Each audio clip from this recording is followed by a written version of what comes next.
L'enregistrement est lancé. Tu peux te présenter dans les grandes lignes. Du coup, j'ai 17 ans, c'est très jeune. Je suis au lycée Joffre en terminale. Je dis quoi d'autre en général? C'est pour ça que je précise pas, t'es pas obligé de faire ton CV. Oui. T'as envie que les gens y fassent. Du coup, je viens à la manifestation aujourd'hui parce que en tant que victime, ça me semble très important de soutenir les autres filles ou personnes qui ont subi la même chose que moi. Et j'ai énormément de haine, énormément de tristesse, énormément de beaucoup d'émotions. Ça me semble extrêmement important. Je ne pensais pas que ça pourrait m'arriver, par exemple, ce genre de choses, parce que moi, j'ai été bien éduquée, j'ai été entourée de personnes bien éduquées aussi, mais il se trouve qu'on fait de mauvaises rencontres, et que ce soit par coïncidence ou pas. Et ce genre de choses, ça arrive à qui que ce soit, même aux personnes les mieux entourées comme moi.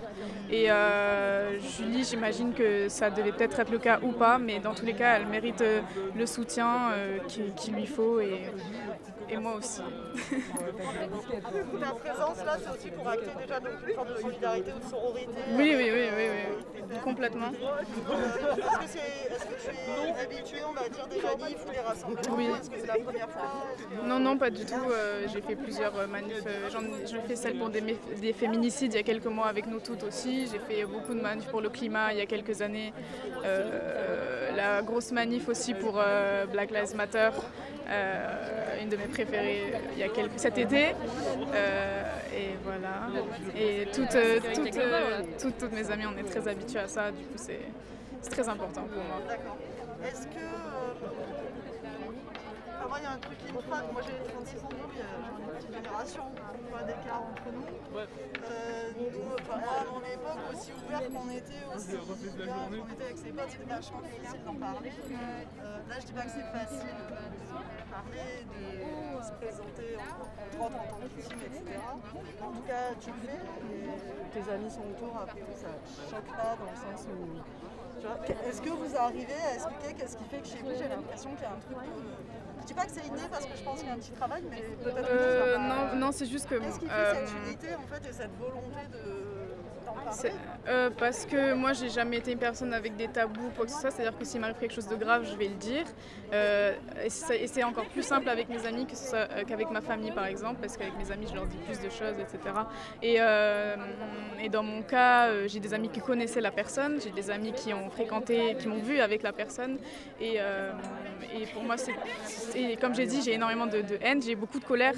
Et le dire, c'est très important pour moi de le dire et de le faire savoir au monde, en fait. Si je veux que les gens le sachent. J'ai pas envie de me morfondre sur moi-même et sur mon sort, j'ai envie que les gens le sachent, et jusqu'à la justice. Est-ce que parler, du coup, tu parles que tu as la colère et que tu as la haine, est-ce que depuis que tu en parles, est-ce que ça te déleste un petit peu?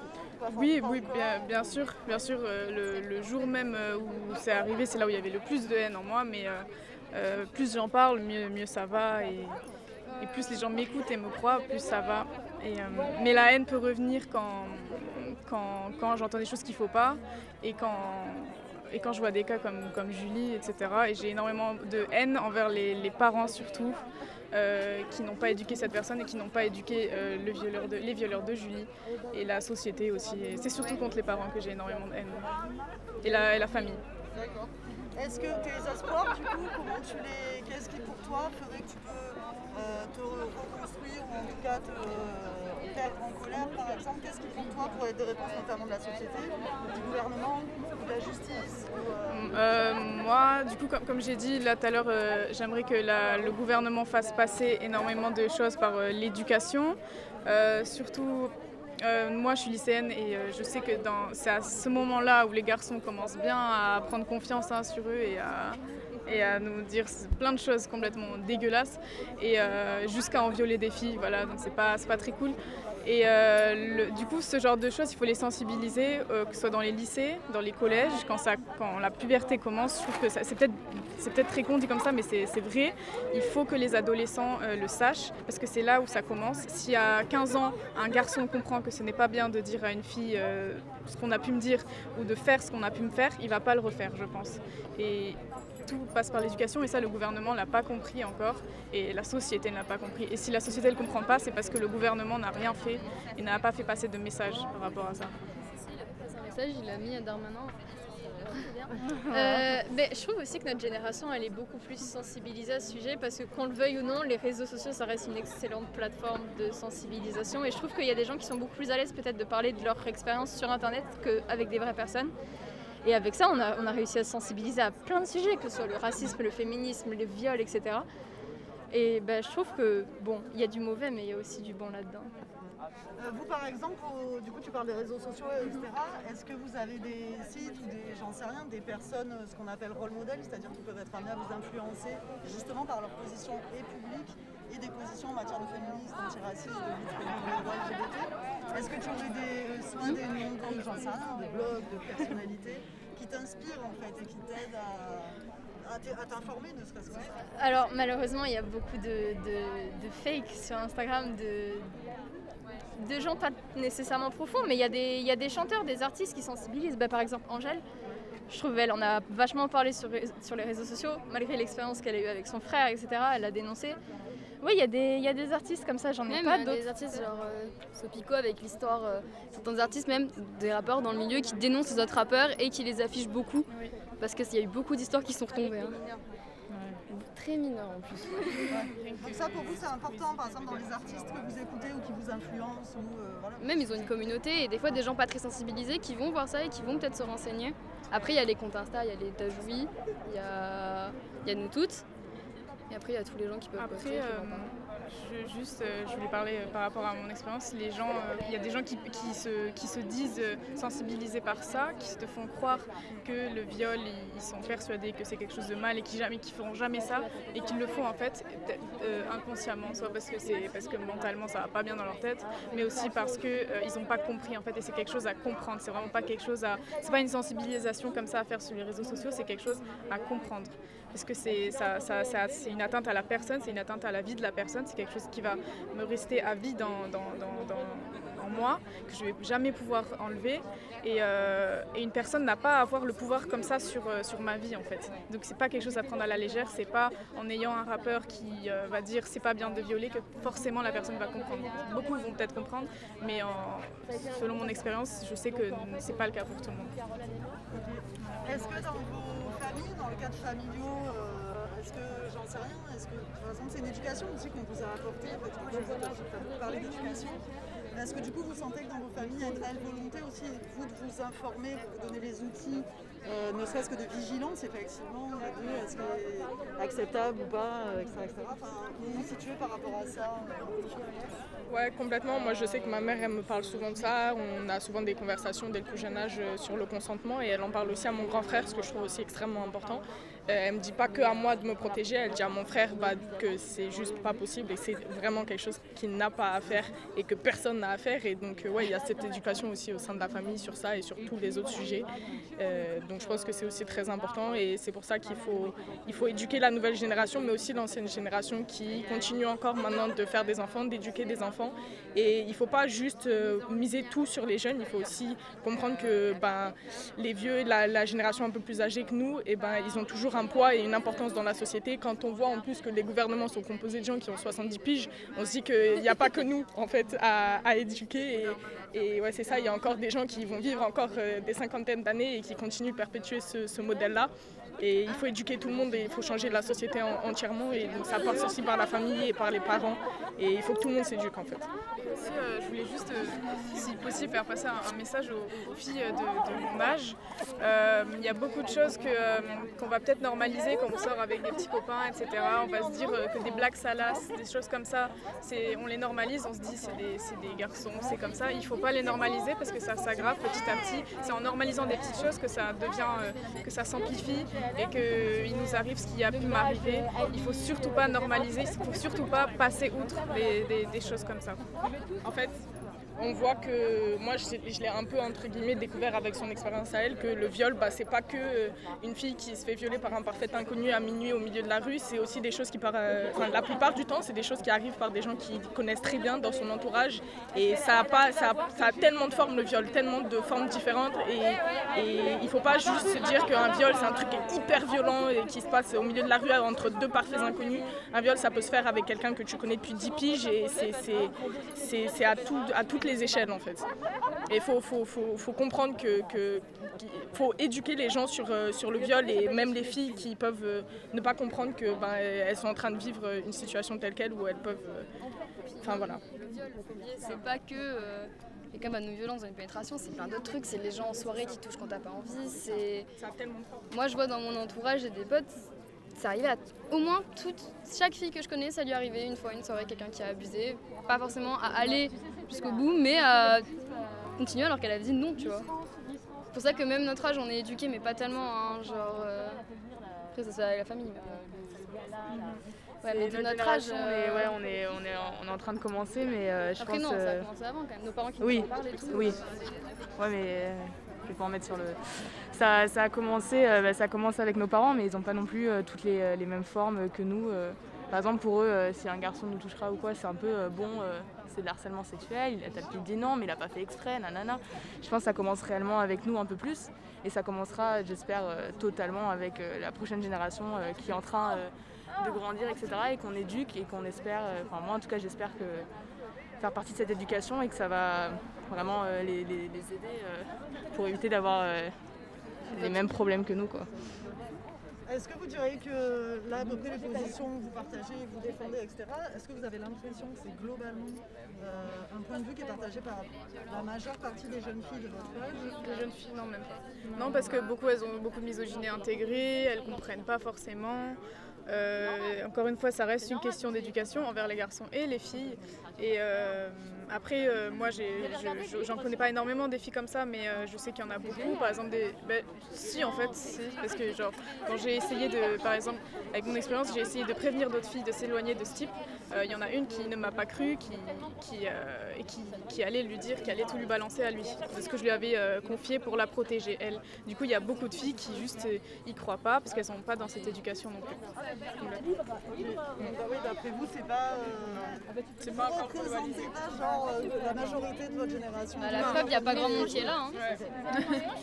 Je suis pas nécessairement d'accord, je trouve que ça dépend aussi des pays et des cultures, mais quand je vois en Amérique, que ce soit aux États-Unis ou au Canada, et je trouve que j'ai beaucoup d'espoir pour le futur en fait, parce que même si on a l'impression que pas tout le monde est au courant ou quoi, je trouve que ça va de plus en plus vite et les gens sont de plus en plus au courant. Je suis d'accord avec ça, mais je trouve n'empêche que c'est pas globalisé. Moi, je sais que je connais des gens très proches de moi qui n'ont pas du tout le même point de vue et la même manière de voir les choses. Et en même temps, j'ai espoir dans le sens où je sais que, moi, par exemple, des amis à moi qui ne partageaient pas du tout mon point de vue, j'ai peut-être après des longs débats, des longues discussions pu leur changer un point de vue sur certains aspects. Mais c'est pas globalisé. Il y a encore des gens il y a des femmes qui sont misogynes et c'est par l'éducation que ça se fait. Et comme tu as dit, de la misogynie intégrée, c'est encore très vrai.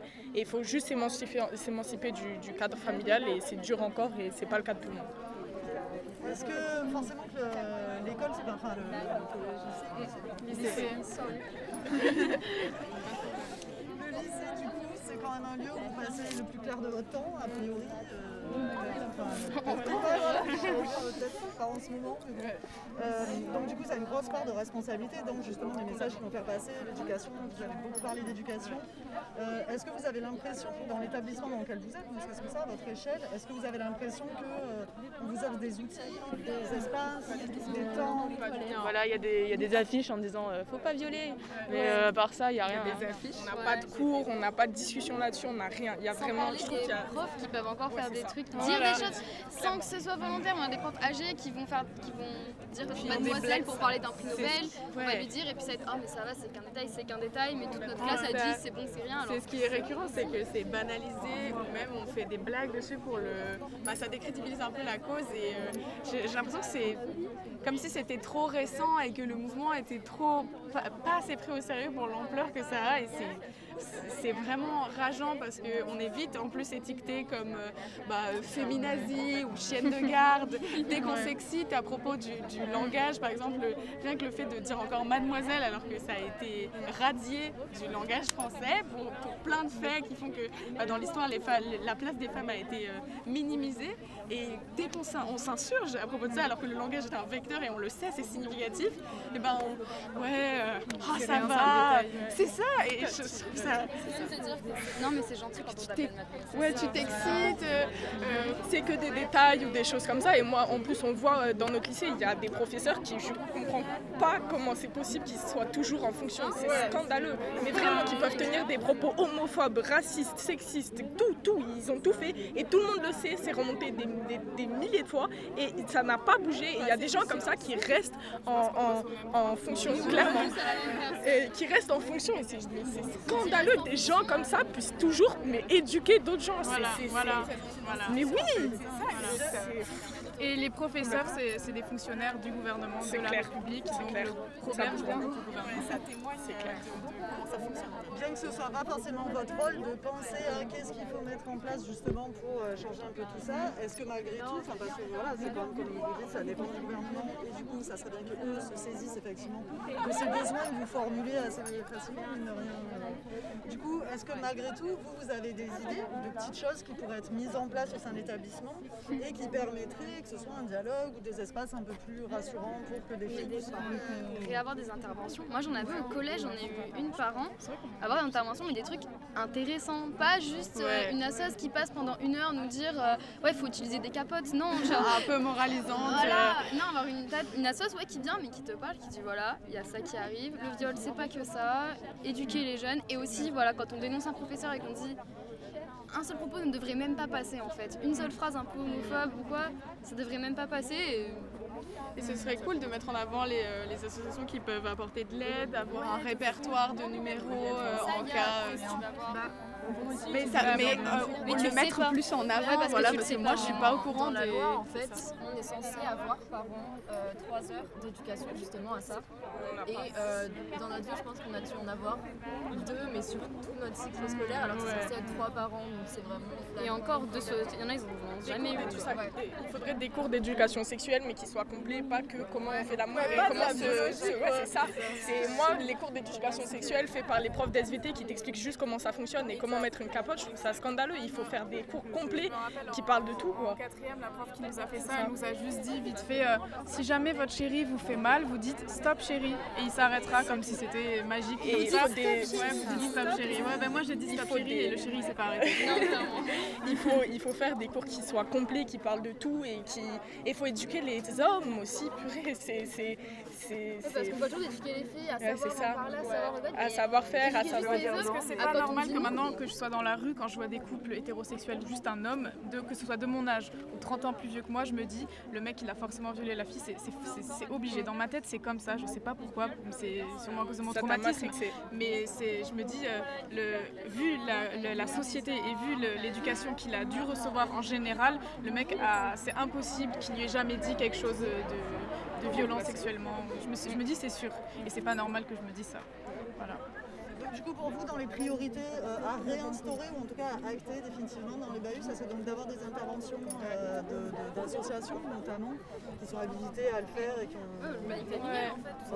Et des modules, je sais pas comment dire, mais des gens à qui on peut discuter de ces problématiques-là en particulier, des gens qui sont spécialisés, qui ont des formations, ou même, je sais pas, des CPE qui aient des formations. C'est censé aussi dans les lycées avoir un référent. C'est fou.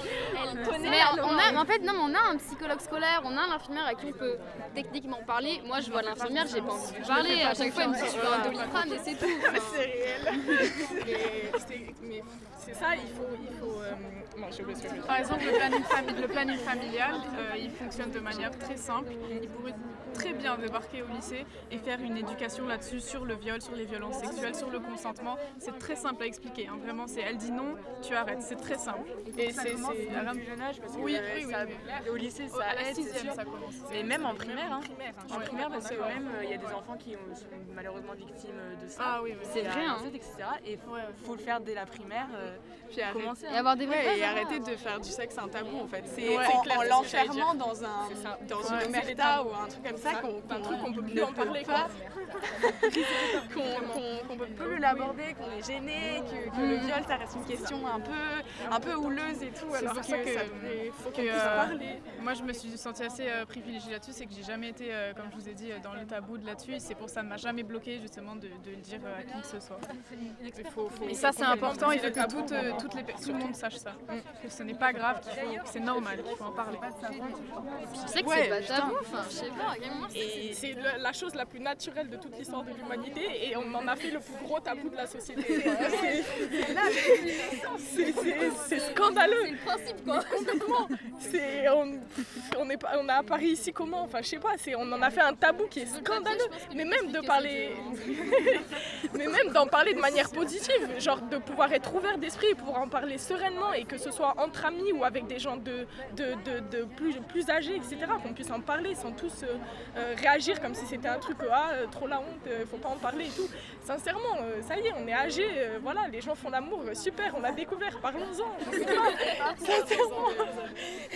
pas pour autant qu'on va tout mélanger, par exemple les lois par rapport au consentement ou des trucs comme ça. Du coup, il y a des contresens pour la majorité sexuelle. Et puis même, si on pouvait avoir des cours pas forcément de droit, mais qu'on comprenne bien ce que ça signifie, ce que c'est le consentement, la majorité sexuelle, les différences qu'il y a et tout, pour qu'on arrête que ce soit tout flou et qu'on sache pas comment utiliser ces mots-là et qu'on connaisse ces mots simplement. Ouais, pour se les approprier en fait.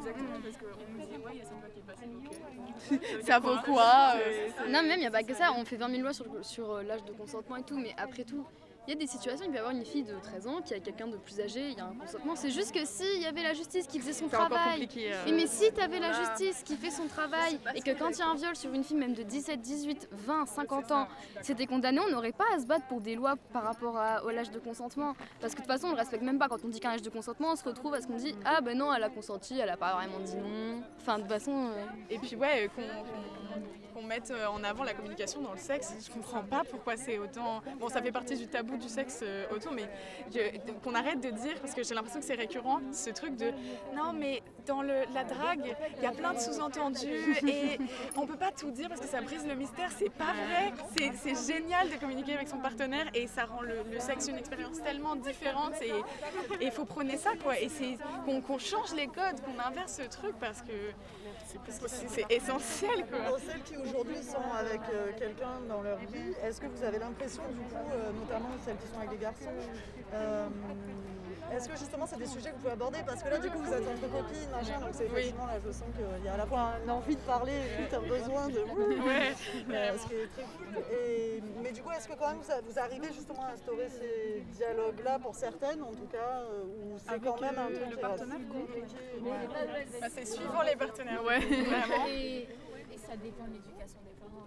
C'est vraiment, c'est gros vecteur. Ils sont pas au courant du tout. Une fois qu'ils arrivent et ils sont là, mais... Et t'es là, mais pourquoi? Enfin, on t'a pas expliqué. Et pour plein de choses. Et du coup, l'histoire du consentement, ça rentre là-dedans. Et non, il y a des gens qui sont pas du tout éduqués sur le sujet. Et des fois, c'est compliqué. Puis le problème, c'est que à force de mettre le sexe en avant, parce qu'on a dans la société, le sexe a une part importante, et en même temps, il y a ce paradoxe de ne pas le verbaliser concrètement, voilà. Et les termes. Et en même temps, que ce soit hyper présent dans la publicité, etc. Et du coup, il y en a plein qui veulent passer à l'acte sans être capable de dire les choses, d'appeler un chat, d'une pénétration une pénétration. Et c'est là où on en vient à des quiproquos. Dans les médias, on montre un sexe qui est silencieux. Tu vois, dans les films, t'as jamais vu qui que ce soit parler. C'est ça. Tu vois les trucs et tu te dis, mais en fait, c'est pas comme ça dans la vraie vie. Pourquoi on montre un sexe comme ça? C'est ça. Mais que vraiment. C'est à 365. Voilà. Que ce soit dans les films, dans les trucs scolaires qu'on voit. C'est vraiment partout. L'hypersexualisation de la femme aussi. Il y a une représentation du sexe qui est cette idée pour les hommes qu'il faut le faire vite, il faut le faire un max de filles, le mieux possible, être un dieu du sexe, la pénétration. Vraiment, je sais que moi, tout le temps, il me disait, je suis un bon coup, je te défonce la chatte, je suis un dieu du sexe. La routine. Et ça, c'est pour beaucoup de garçons, j'imagine. J'ai réalisé la perte de virginité par une pénétration, même de dire que est-ce que t'as couché, et c'est forcément un truc hyper hétérocentré déjà. Oui, et désolée, hein. Et autour de la pénétration, alors que le sexe, c'est une multitude de pratiques. Et je trouve ça trop dommage de le réaliser à ça. Après, j'ai peut-être deux questions que j'espère pas oublier, parce que la dernière m'importe, d'après ce que vous me renvoyez. Mais du coup, à un moment donné, au début, tu avais abordé le fait que tu avais milité pour le climat, par rapport au mouvement Black Lives Matter, etc. Est-ce que ça c'est commun? Qu'est-ce qui fait cette évidence pour vous que genre vous focalisez pas sur une lutte, mais sur l'intégralité de ces luttes-là? Parce que toutes les luttes valent, et que ces luttes sont reliées. À partir du moment où tu t'es éduqué sur un sujet et que tu découvres comment la société fonctionne, petit à petit ça va venir avec. C'est ça complètement. Il y a tout qui est relié, on remarque que les luttes sociales elles rejoignent les luttes contre les violences sexuelles. Les violences sexuelles ça rejoint aussi le racisme par rapport aux minorités. Il y a tout qui est relié, tu peux pas juste avoir un seul combat et dire non franchement le reste je m'en fiche. Je suis trop une activiste. Mais en fait t'es allé qu'au manif du climat pour sécher. Et puis dans notre groupe, je trouve que c'est cool parce qu'on vient toutes de différents milieux, de différents pays, on a toutes eu des expériences différentes. Et du coup, c'est sûr qu'on se sensibilise beaucoup plus sur le sujet. Mais voilà, on peut partager nos expériences. Après, moi je sais pas vous, mais moi c'est aussi beaucoup la famille.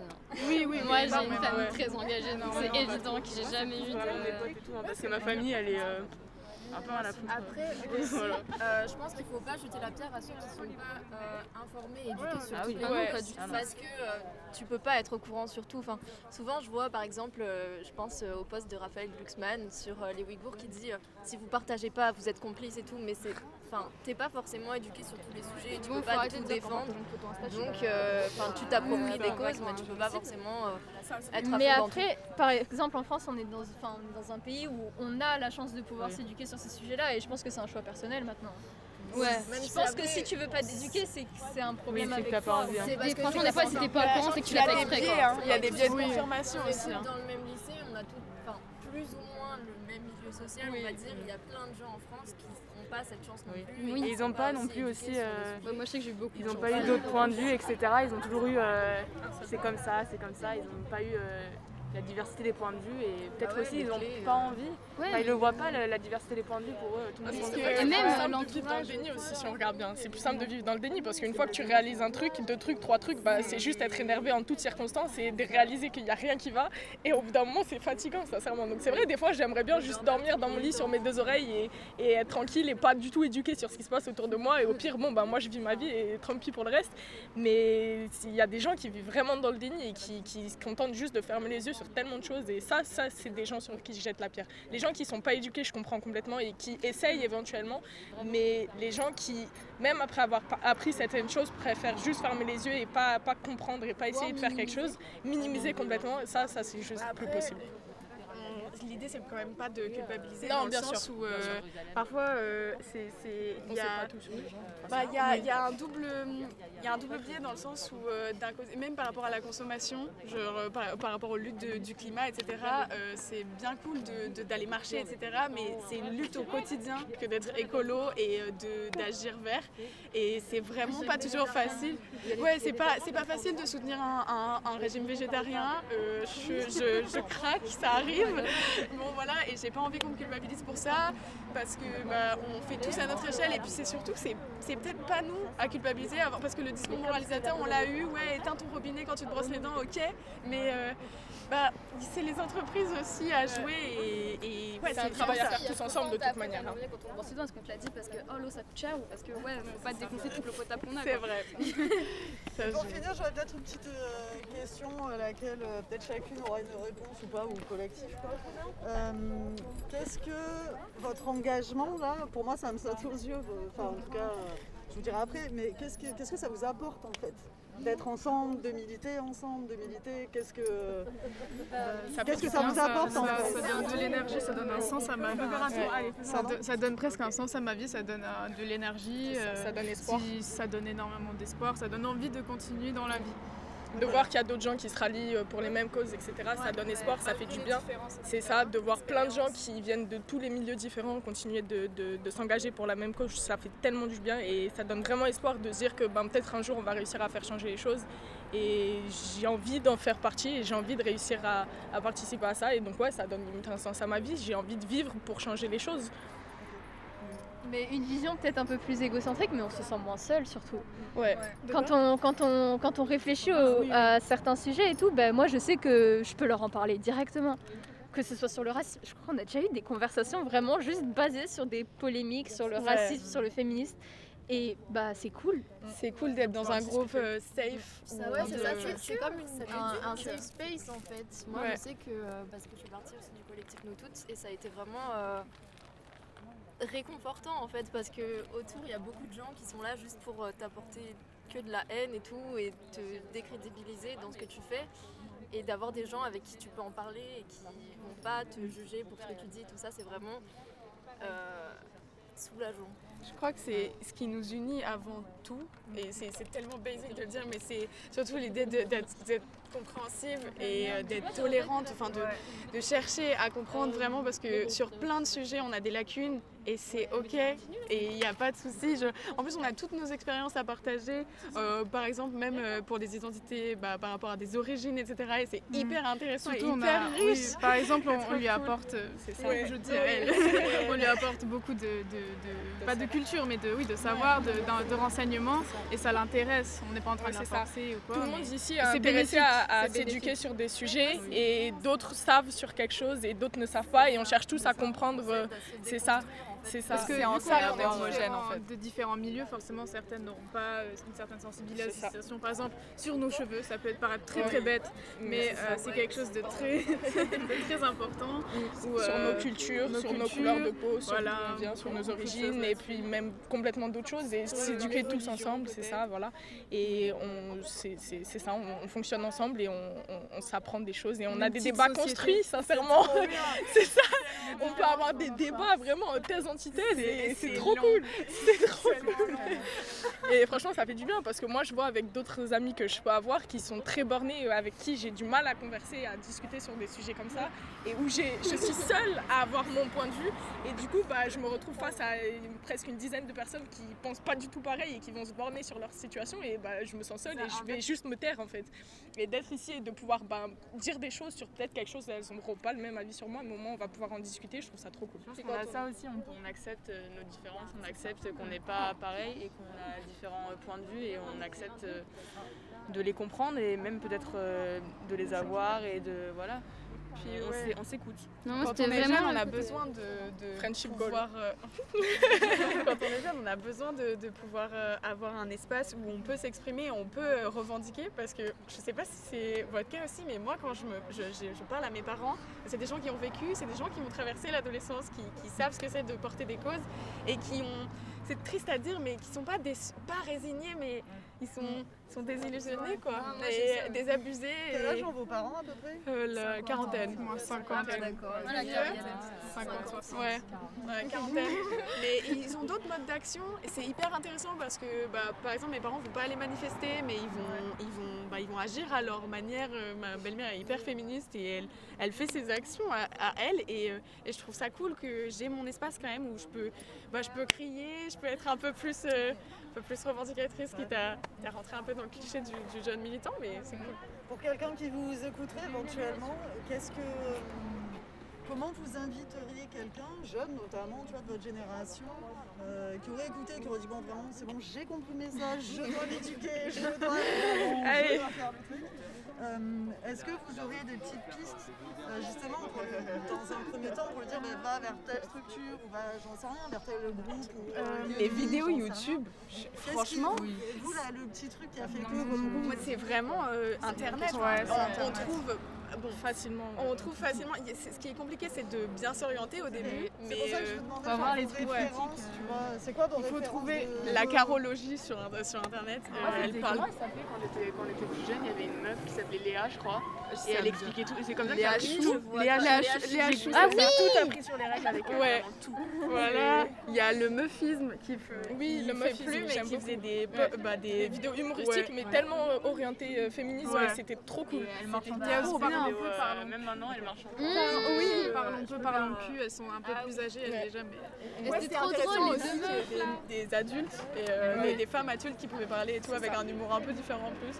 Est-ce que vous connaissez le podcast, enfin non, il n'y a pas qu'un podcast, mais en tout cas la page plutôt d'ailleurs, je comprends, de Je m'en bats le clito. Oui, voilà. Donc est-ce que là vous aurez d'autres noms de ce type-là? Parce que moi, bon, il y a aussi un podcast sur Spotify, enfin sur toutes les plateformes de streaming. Je me dirige un peu plus là vers les personnes non caucasiennes parce qu'on vit la chose différemment. Ça s'appelle À l'intersection, c'est sur toutes les Deezer, etc. Et ça parle du sexisme envers du fétichisme. J'ai fait un podcast sur le fétichisme racial, sur toutes les discriminations via oui en espagnol c'est bien, vers les femmes asiatiques, noires, maghrébines, etc., latino-américaines. Et c'est très très important aussi de ne pas les délaisser, de ne pas seulement s'adresser à la majorité blanche en France. C'est ça. Voilà. Ça, et sur Divergente, je pouvais dire, il y a tout il y a une émission radio qui s'appelle... comment ça s'appelle déjà? Oui, j'ai participé. Il y a une émission sur Divergence, voilà. Vous pouvez aller sur la page Instagram de Divergence et il y a toute une émission féministe avec que des femmes. Et chaque mois, il y a différentes invitées qui sont uniquement féministes. C'est Divergence FM sur le 93.9. Oui. La petite pub aussi avant la fin. YouTube, il y a des conférences sur internet. Il y a sur la page Instagram de toutes les dates. Et c'est hyper intéressant, c'est hyper constructif. Est-ce que éventuellement, moi je vais vous parler facilement, moi je reste ça jusqu'à demain. Juste, est-ce que comme ça, il y aurait une personnalité publique qui vous viendra en tête, que ce soit une femme, un homme, une personne trans, peu importe, qui d'après vous défend un peu vos valeurs et qui pour vous du coup sont un truc un peu de... en tout cas une référence publique, tu vois, une personne, ça peut être sportif, ça peut être politique, ça peut être musique, ça peut être... J'en parle à chaque moment, mais Harry Styles qui est vraiment à fond dans ça, dans Black Lives Matter, dans absolument toutes les causes de féministes. C'est un grand féministe, c'est un grand représentant des droits LGBT et c'est vraiment... ça fait du bien de voir un homme qui aussi brise la masculinité toxique, etc. Et qui... Il y a sur plutôt le sujet du racisme, mais moi que j'idolâtre sincèrement, c'est Assa Traoré. Et son combat pour son grand frère qui est vraiment... T'as vu un peu ce qui s'est passé avec Mila là? Non, oui, j'ai vu. Oui, Assa Traoré. 100%, je suis d'accord. Est-ce qu'il y en a d'autres qui vous viennent comme ça ou est-ce qu'on a... Après moi je suis aussi pas mal calée sur le racisme et les causes pour les minorités et du coup moi je m'intéresse aussi à des personnalités décédées. Donc tout le combat de Martin Luther King, Nelson Mandela, Malcolm X, les Black Panthers Party aussi que j'adore. Angela Davis, Rosa Parks, c'est toutes ces personnes qui ont participé aussi à changer le monde et qui juste de voir voilà tout ce qu'ils ont pu faire aussi ça aide. Mais même pour la causémie, se renseigner sur des femmes qui ont marqué l'histoire, je trouve que c'est archi intéressant. Marie Curie, voir la BD Les culottés. Génial, vraiment génial. Et qui éduque sur toutes les femmes qui ont pu changer le monde et qui ont fait des choses à leur manière et tu découvres des choses géniales. Des BD qui racontent la vie quotidienne de certaines femmes. Je pense ça m'a fait penser à la BD Aya de Yopougon. C'est sur des filles ivoiriennes en Côte d'Ivoire et ça raconte leur vie quotidienne. Il y en a une qui se fait violer, il y en a une qui se fait violer, des quotidiens comme ça de femmes hors de la France. Et d'ailleurs, les Français sont d'ailleurs très concernés en fait par la vie quotidienne de ces jeunes ivoiriennes due à la colonisation, etc. Je suis désolée, donc ça concerne totalement les Français, même de notre âge. Voilà. Et juste pour l'environnement, franchement, basic, mais Greta Thunberg est trop inspirante pour son action et tout. Et par rapport aux références, il y a la chaîne YouTube Sous Culture qui est très bien. Sous-Culture, très très bien. Sexisme aussi, vous connaissez les trucs, c'est une chaîne sur France Télé, enfin sur YouTube là. Ça je vois pas. Et c'est Nana qui répond genre à toutes les questions possibles et imaginables en matière de sexualité. Ça vous parle pas? C'est des formats courts, c'est une meuf qui a les cheveux frisés, je sais plus son nom, qui a l'air assez cool quoi, moi j'aime bien. Et du coup je me demande, à chaque fois que je regarde ça, je me dis c'est peut-être destiné aux ados plus qu'à moi. Mais en vrai, je trouve que ça déchire. Si vous avez l'occasion, il faudrait que je retrouve le truc et que je puisse vous le filer. Il me semble que c'est sexiste aussi. Et c'est genre, voilà, en gros, elle réfère, les gens lui envoient des messages et lui disent, moi, telle question sur tel truc. Et du coup, elle apporte tout à l'heure, elle a vachement parlé de sexualité. Sur Instagram, non? Alors, moi, j'ai pas Insta, j'avoue. Je crois que c'est ça. Mais j'imagine que mais je crois que je l'ai vu, elle parle...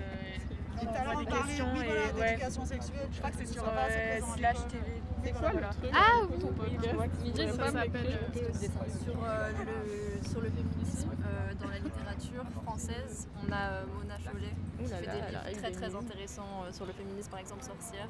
C'est vraiment très éducatif comme bouquin. Ok, quelqu'un veut en Je parle à partir de 3 minutes 30. Allez au magnifique. Venez nombreux. Allez au Mali, c'est ça? Ouais, Laissez la place aux concernés aussi, écoutez-les. Oui, écoute. J'hésite à vouloir finir là-dessus, dans le cas où je vais l'enregistrer, je suis pas sûre que je mettrai, mais par rapport au Covid justement, par rapport à tout ça, j'ai évité d'en parler parce que ça me saoule d'en parler constamment. Nous aussi, on a aussi C'est un moment fake, mais du coup, est-ce que là-dessus, pareil, vous aurez un message à faire passer? Est-ce que vous, ça a perturbé vraiment votre...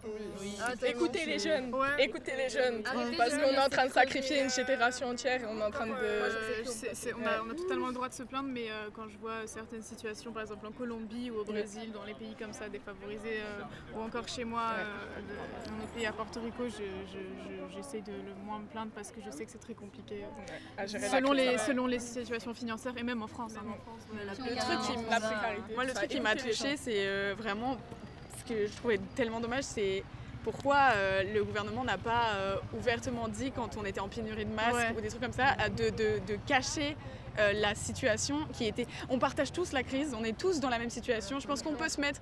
quand on prend un peu de recul et qu'on on ravale son seum, on peut se mettre à la place des politiques et se dire que qui fait quoi. On est dans une situation inédite et c'est évident qu'on est désarmé par rapport à ça, mais pourquoi on l'a pas dit? Et je pense que ça aurait aidé à ce qu'on ait confiance en les politiques, en les médias, et là on est perdu. On est désabusé, on ne sait plus vers qui se tourner et c'est ça qui est frustrant. C'est horrible.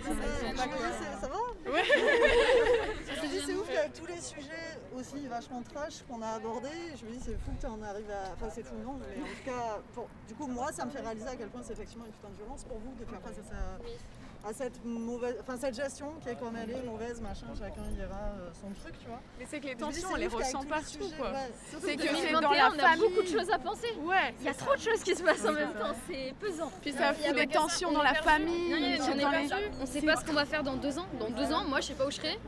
Franchement, dans 6 mois, dans 1 mois, on sait même pas où on en sera. Et on a clairement laissé tomber les jeunes. Encore nous ça va les lycéens, mais alors les étudiants ça a été terrible. Il y a eu des suicides. C'est un moment compliqué de la vie. Ils nous ont vraiment rajouté une masse en plus. Déjà c'est pas clair, mais là c'est encore pire. Et à beaucoup nous dire que c'était beaucoup de la faute des jeunes aussi, toujours accuser les jeunes. Moi forcément j'ai pas vécu parce que... Mais ouais, on s'est senti toujours accusés quoi. Mais du coup, je me suis demandé, moi je sais que j'ai toujours pris la défense des jeunes en disant ouais mais sauf que tu sais, projette-toi à cet âge-là, en vrai t'as pas envie qu'on te parle de ça. Et surtout, ta vie elle en vient des points difficiles, je vais poser le mot.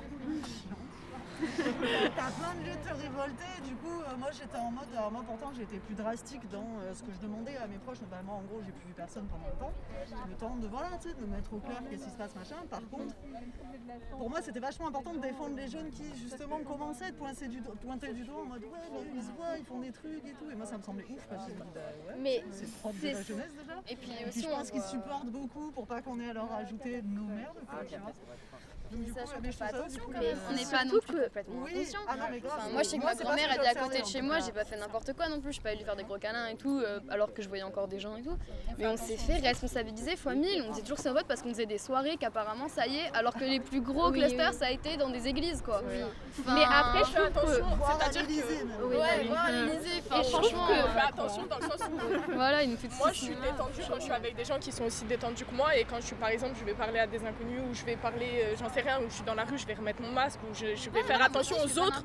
Mais moi quand je suis avec des gens que là je sais qu'on est toutes entre nous et qu'on est toutes détendues et qu'on fait attention aux autres quand il est question, voilà, je me détends aussi. Donc voilà. Non mais c'est surtout qu'on a beaucoup blâmé les jeunes parce qu'ils faisaient des soirées ou quoi, alors que tous les jours on est enfermé à 30-35 par classe. Enfin, au bout d'un moment, on va pas commencer à blâmer les gens pour faire des petits trucs à 5 personnes. Genre moi, ça me pèse un peu. Qu'est-ce que je peux vous souhaiter du coup pour les jours à venir, pour l'année à venir de pas mourir. Bonne chance. Bonne chance. C'est vachement positif. La liberté. Est-ce que vous avez des envies de plus tard malgré tout? Est-ce que vous arrivez quand même à garder des ambitions? Ouais, on essaie. Moi je vois bien défoncer l'Élysée, mais bon... On va refaire ce qu'ils ont fait aux États-Unis. La même version. Au cas où on reprend. Allez. Mais non, ouais, de garder espoir et de continuer de se battre. Ouais, et puis que plus de gens croient au changement en fait, parce que c'est ça relou vient, qu'on nous on va y dise arriver. que c'est encore en marche, il faut trop de temps et nanana, et que du coup ça démoralise en fait. Sachant qu'il y a plein de choses, on a dit ça me prend du temps si on marche, mais ça a fini par. Ça commence à... On a des résultats, c'est trop cool. On commence un peu à avoir de la communication. Non mais ça. Moi je suis hallucinée quand même que vous connaissiez ne serait-ce que le terme de colonialisme, tu vois. Ah oui, moi je me dis à l'école... On nous si on en a parlé, ça avait l'air d'être un truc cool. Ah mais moi, ça c'est un truc qui me révolte au quotidien. Vraiment, les cours d'histoire sont tellement européocentrés. On a des nouveaux médias en fait. Mais en fait, on se construit seul maintenant. On se construit plus avec l'école, on se construit plus avec... Là, on en arrive à un point, moi en tout cas, pour mon éducation personnelle, je me suis construite seule ou avec les réseaux sociaux, les médias, etc. Ce que j'avais, des livres, mais c'est pas à l'école qu'on m'a appris ce que j'ai pu savoir sur le néocolonialisme même. C'est des choses que moi j'ai appris de mon côté. Et après avoir découvert toutes ces choses-là, je regarde mes cours d'histoire et je trouve ça scandaleux. Et moi j'ai envie d'avoir des profs qui le font parce qu'en fait souvent c'est qu'ils sont brimés par les programmes parce que parfois on leur fait des petites réflexions, etc. Ou alors on fait une petite allusion au colonialisme ou même à des... Par exemple, pendant la Seconde Guerre mondiale, il y a plein de petits conflits dont on n'a pas parlé. Quand on fait allusion au colonialisme, ils peuvent nous dire non mais là c'est subjectif comme point de vue, tu peux pas dire ça, des choses comme ça. Oui, même plusieurs fois, alors que c'est pas subjectif, c'est quelque chose qui est réellement arrivé et il faut en parler, c'est réel. Il faut en parler dans son entièreté, comme les nombreux génocides qui ont eu lieu à ce moment-là. Le génocide des Congolais qui a fait 10 millions de morts, mais personne nous en parlera jamais. Une de mes professeurs d'espagnol, 100% espagnol, qui me dit à moi, latino-américaine, que la colonisation c'était un cliché, que qu'ils n'ont pas été aussi terrible que ça, que c'était pas si grave et que non, les Amérindiens existent toujours, ils sont toujours là, colonisés. Ouais, voilà. Est-ce que du coup, tu étais le produit du colonialisme? Oui, que je suis. Qui peut être prof? Donc faut pas qu'on devienne prof parce que les profs, c'est plus haut, c'est ça, les changements, faut les faire plus haut. Les profs, ils peuvent pas tout changer, comme elle l'a dit, ils ont des programmes à respecter. Et là, faut nous souhaiter de devenir président de l'univers à ce niveau-là, on va tout changer. Mais faut monter haut en fait pour faire les changements. C'est vrai qu'au niveau même des programmes scolaires, c'est vrai qu'il y a des trucs qui sont pas du tout abordés. La Seconde Guerre mondiale, on nous parle de ce qui s'est passé en Europe, on parle pas du tout du fait qu'on a appelé les soldats des colonies pour qu'ils soient de la chair. Ailleurs, sénégalais et qu'on les a renvoyés en France ou massacrés en France. Ou alors que pour la reconstruction, on a fait appel à l'immigration et qu'après c'est fini. Il y avait un chapitre sur la mémoire l'année dernière et avec les nouveaux programmes, on met à nouveau un tabou là-dessus. Les premières fois, on aborde un peu le fait qu'on a modifié la mémoire, on a modifié c'était biaisé parce qu'on ne voulait pas en parler, on ne voulait pas assumer notre responsabilité vis-à-vis des colonies, etc. Et je trouve ça fou que l'avancée, elle soit... Le problème, il vient tellement de haut par rapport au fait aussi qu'à l'heure actuelle, le gouvernement français n'a reconnu que très peu des torts qu'ils ont pu faire dans les siècles derniers et donc ils ne peuvent pas se permettre aussi d'aller mettre dans des programmes des choses qu'officiellement ils n'ont pas reconnues. Donc il y a aussi un travail de reconnaissance à faire que moi je trouve extrêmement important quand on voit que la France n'a pas reconnu un tiers des torts qu'elle a pu faire le siècle dernier ou encore avant. La guerre d'Algérie, tout ça, de s'excuser pour ce que des gens ont fait en passé, on demande à reconnaître. C'est ça, on a fait ça. Juste pour dire officiellement, oui, ça s'est passé et c'est vrai et on va le reconnaître et c'est vrai qu'on est responsable. C'est ça. On parle des faits, on donne des dates, on donne des chiffres et on nous aide à nous éduquer sur des choses, c'est clair. Et moi, je suis d'accord que oui, en effet, il faut que le programme soit un minimum centré sur la France parce qu'on est en France et on ne va pas commencer à raconter la vie des municipes. Mais il faut se rendre compte que la France, elle a tellement une part dans l'histoire de tellement d'autres régions du monde et on ne peut pas se permettre de juste parler de la France et de ce qui s'est passé dans l'Empire romain. Il y a tellement de choses, c'est ça. La Révolution française, on les a fait 4 fois dans notre cycle scolaire. On répète alors qu'on pourrait juste parler mais par rapport à la colonisation, c'est 100% lié à la France. Et les pays à l'heure actuelle et le monde à l'heure actuelle est expliqué en grande partie par ce qui a pu se passer. Le monde serait absolument pas comme ça s'il n'y avait pas eu la traite négrière et la colonisation. La condition des pays entiers montent, c'est à cause des pays où ça pour ceux qui ne sont pas sensibilisés ou qui ont pas c'est ça et qui ne s'éduquent pas eux-mêmes. Et rien que pas résonance avec leur origine ou quoi, moi je sais que j'ai appris des trucs par leur biais et que j'aurais jamais soupçonné parce qu'on m'a pas donné les clés, on m'a pas dit là tu peux. Je trouve ça rien que des petits détails du quotidien, c'est forcément lié à la colonisation et au fait que quand je marche dans la rue et qu'on me dit ah c'est tes vrais cheveux, ça me fait chier, mais physiquement ça me fait chier quoi. Oui ça existe mes cheveux vraiment et je pense qu'on est plus à avoir les cheveux frisés. Je peux dire un truc mignon, c'est pour ça que je suis reconnaissante d'avoir des amies intéressantes et cultivées qui puissent m'apprendre plein de choses. Le mot de la fin, je crois. Est-ce que du coup vous avez... Moi à la base je vous en ai pas parlé mais vous avez vachement parlé de vos origines etc. Est-ce que juste vous voulez dire comme ça, en tout cas de quelles origines vous êtes ou je sais pas. Alors moi je suis franco-malienne et libanaise. Ok. Moi je suis franco-portoricaine. Moi je suis française mais guyanaise aussi. Ouais. Je trouve qu'il faut en parler de la Guyane. Ouais. Oui. On nous délaisse. Clairement. Moi je suis française et irlandaise. Ouais. À part les patates, il n'y a pas grand chose qui s'est passé. Ouais. Française et espagnole. Il y a eu beaucoup de filles de Française et portugaise, mais j'y connais rien. Pareil. françaises et italiennes, mais vite fait quoi. Moi pareil, française et italienne, mais très très loin. Oui, corse, mais c'est une part importante aussi de notre identité. 50 minutes de bonheur à vous. Ah ouais, 50 minutes, c'est pas cette fille. Je suis choquée, j'ai l'impression que ça fait du bien. C'était un plaisir. Mot de la fin, cri de la fin, ce que vous voulez de la fin, s'il vous plaît. Men Artrash. Changeons le monde, purée. C'est possible. On va le faire, on va y arriver. On va... Mais ayons espoir, gardons espoir et on va faire un beau monde pour nos enfants. Parce que moi j'éduquerai pas mes enfants dans un monde clairement. Et pas dans une urgence climatique de merde. Oui. Sauvons la planète. On n'a pas beaucoup parlé de la communauté LGBTQ+, etc. Mais il faut beaucoup sensibiliser là-dessus. Même au niveau du viol et le racisme. Oui, je sais, mais... C'est pas assez, il faut qu'on sensibilise à propos de ça. On parle encore de vaccins anti-homosexuels. C'est vrai? Tu peux toujours pas faire de plus, c'est super drôle. Les thérapies de conversion, mais les hommes gays ils sont obligés d'attendre pour pouvoir donner leur sang. Il y a encore ça. Non mais c'était juste pour dire que tout ce qu'on a dit sur le viol. Le point LGBT sur Instagram. Oui, sinon très bien. Si vous voulez vous éduquer sur la cause LGBT, suivez le compte Le Coin LGBT sur Instagram. C'est un très bon compte. C'était juste pour dire que... Pardon, excuse-moi, vous connaissez le Media Paint? Oui, moi je connais. Si vous avez l'occasion, c'est des vidéos court format. En général, c'est des gens du coup qui sont... C'est souvent par deux en fait, ce que je trouve intéressant. Tu vas avoir un frère, une sœur ou un parent avec un enfant. Et ça peut être donc des enfants qui racontent leur coming out par exemple en présence de leurs parents. Et chacun va transmettre son vécu. Il y a un trans qui parlait avec sa mamie. Voilà. Si vous avez l'occasion, il a tourné. Tu voulais le finir Non, je disais juste que je mentionnais la cause LGBTQ+, parce que on parlait du viol avant et on était vachement hétérocentrés, je parlais beaucoup des garçons, etc. Mais il y a énormément dans la communauté gay, entre filles, entre garçons, ça se fait énormément. Mais je le dis parce que on reste quand même dans une société patriarcale, c'est pour ça que j'ai beaucoup parlé des garçons, mais c'est beaucoup dans la communauté gay aussi. Voilà.